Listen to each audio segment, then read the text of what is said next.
Live from the Heartland Mamas studios, this is the Heartland Mamas podcast. I'm your host, Heidi Henry. The Heartland Mamas podcast is carried on all podcast platforms, YouTube, TikTok, Facebook, and proudly part of the Demcast USA network. As of today, we have 333 days left until the November 5th, 2024 election, where all of this will be decided. And you have to get out there and get to work and help your favorite candidate to the win column.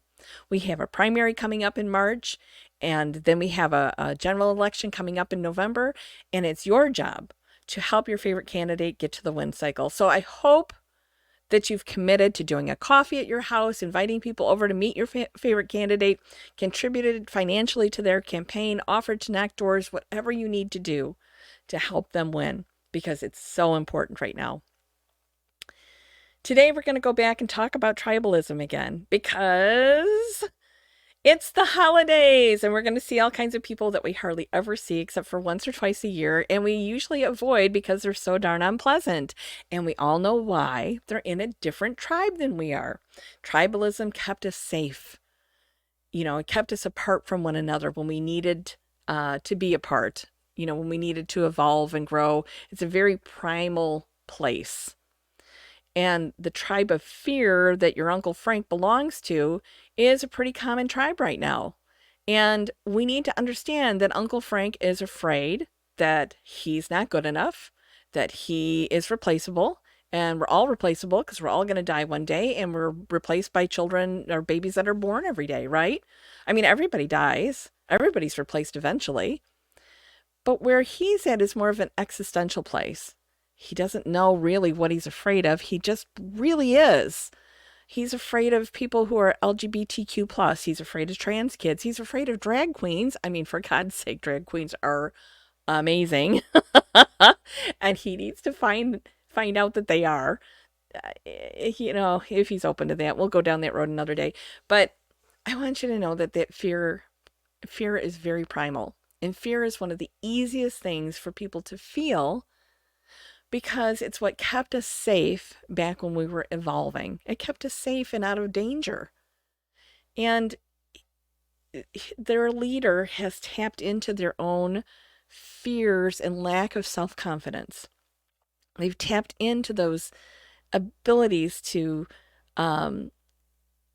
trap them in their own brain, to show them falsehoods and call them facts, to help them believe that that's what's going to save them. When we know that the future is inevitable, because nobody can go back and have a do-over. We can't go back to the 50s or the 60s or the 40s or the 1980s.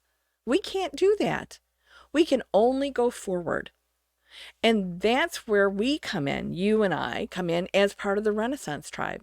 Like Leonardo da Vinci. You know, think about the work that he did when people didn't believe in what he was doing. He was thinking outside of the box, so far out of the box that he couldn't even see the box, because he was thinking about the future.